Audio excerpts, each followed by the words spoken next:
Hello ladies and gentlemen, my name is RemovableSanity. Today I am reviewing Spacebase Startopia on Series X, developed by Realm Forge Studios and published by Calypso Media. So what is Spacebase Startopia? Spacebase Startopia is based on the original 2001 management game, where you're in charge of running a port on a big donut-shaped space station. The premise is that you're a commander fresh out of commander school with the task of running the intergalactic space station, whose main aim is to ensure it's profitable whilst unique visitors are kept happy, entertained and safe. The preview build boasts a 10-mission single-player campaign, versatile battle mode with competitive and cooperative multiplayer modes for up to 4 players. You maintain 3 space station decks, entertaining 8 alien races, whilst also defending against enemy invaders using classic RTS skirmishes. There's also a free trial should you wish to try it out for free.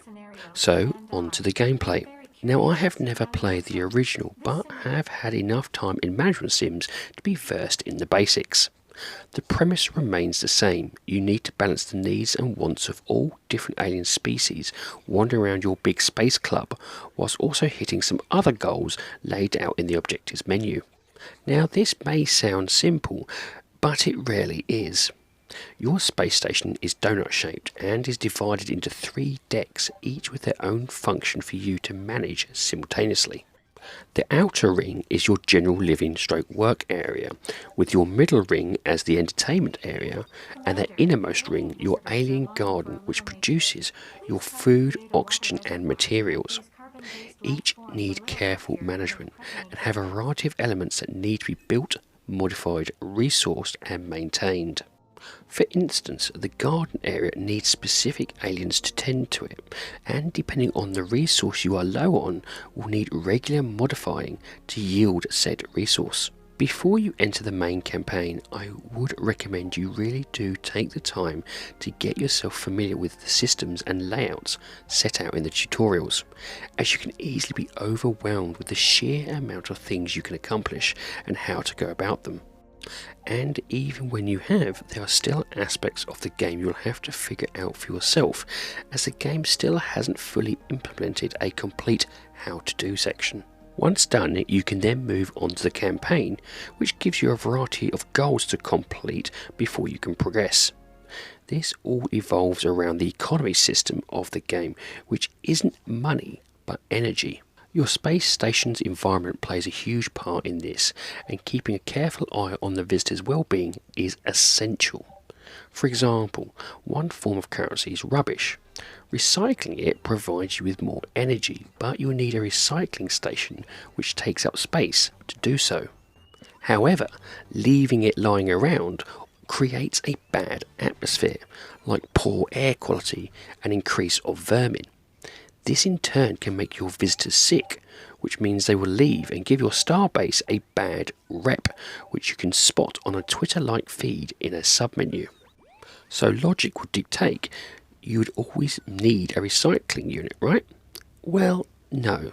For instance, you could let the rubbish get a bit out of hand and instead just provide a hospital station which will cure said patients, but at a cost to them. Energy can be made in a variety of unique ways, such as people dancing or petting space cats. The list of ways at getting currency out of your visitors is large, and I would need another review on it alone to go through all the elements.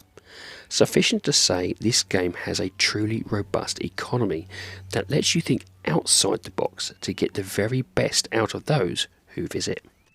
The building aspect of any management sim is fundamental, and if done right can be a smooth and enjoyable experience.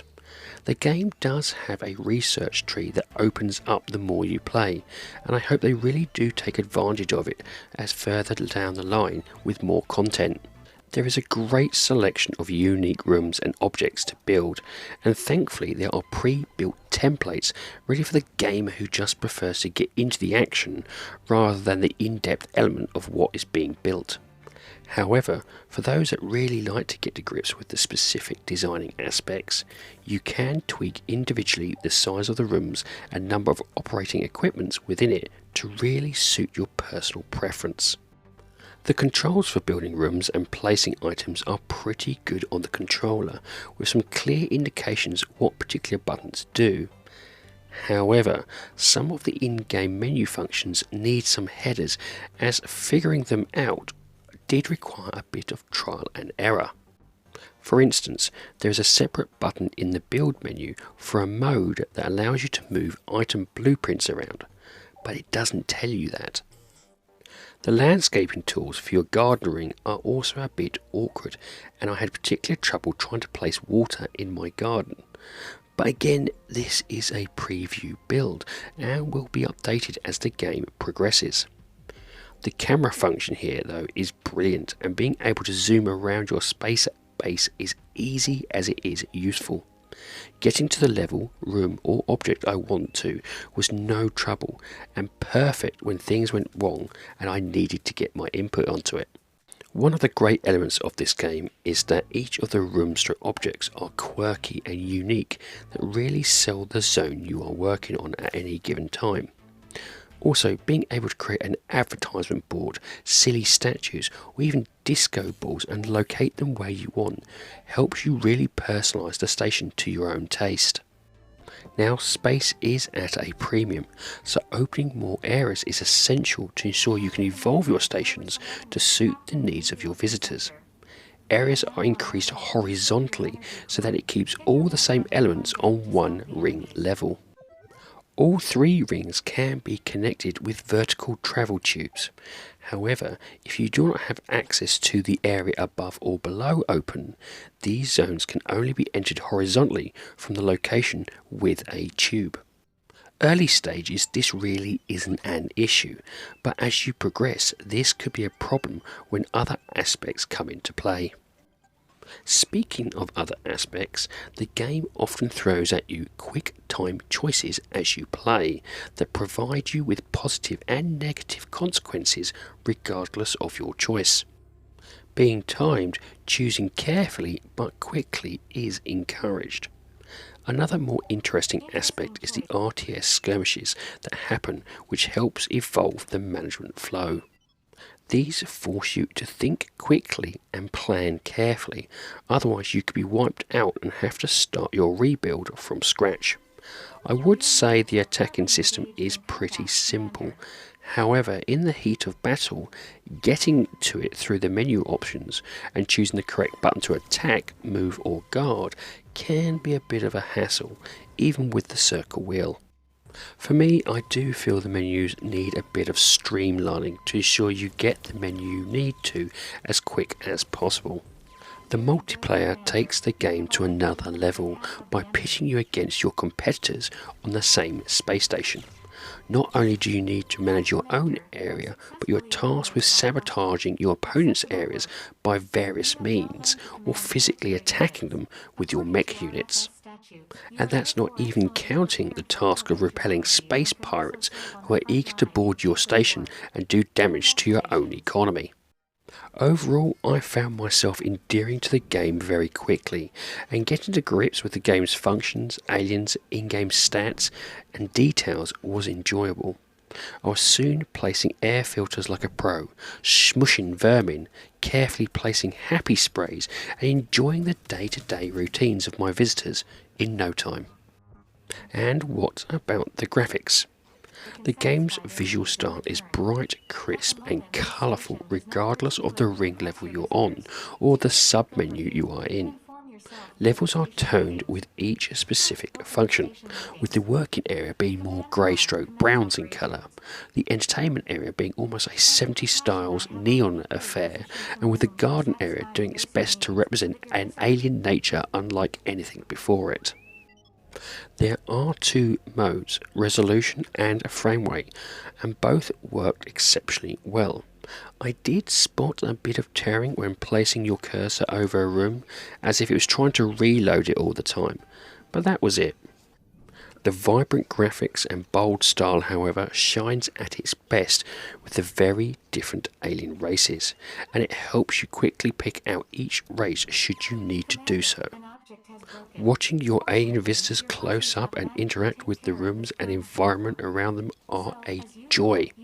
Even the different visual overlays excel at providing you with the information you need quickly, like the oxygen overlay that showcases which zones are desperate for filtration.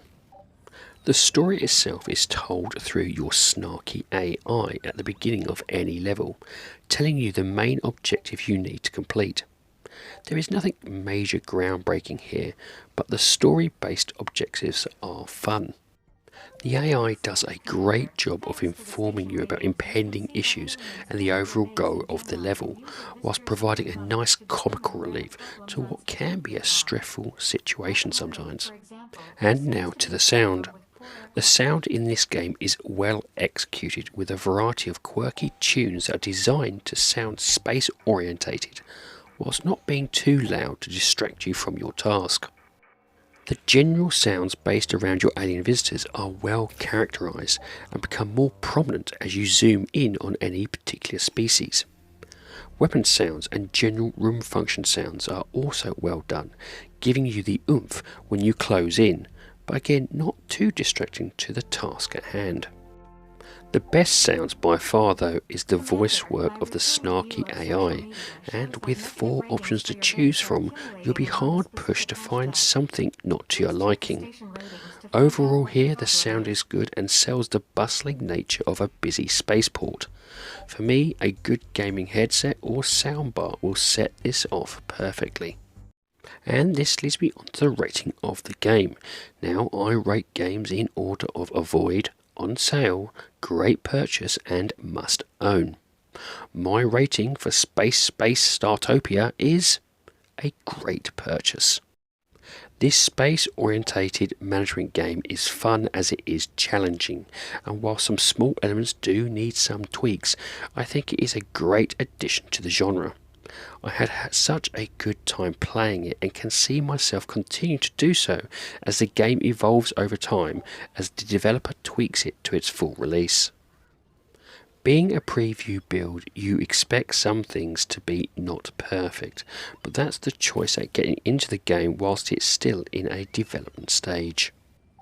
The game is currently priced on Xbox at £45 or approximately $54, and depending on your skill and patience would give you about 20 to 30 hours worth of gameplay to potentially clear the story, and tutorials with at least another 20 to 30 hours in multiplayer stroke co-op modes.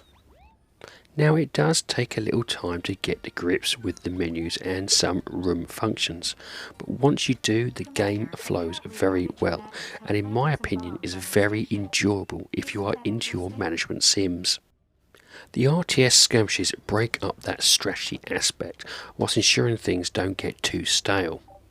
Being that this is a preview build, there is the option to try the free trial, which I would recommend you do give a try for at least a better personal indication on whether you should purchase this now or later. For me, I'm thoroughly enjoying this game and look forward to seeing how it develops whilst I play, and we'll see what comes next.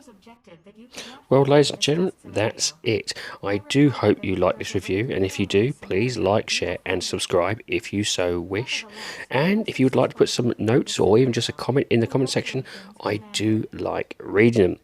Anyway, have a great time gaming, and I'll see you all again soon.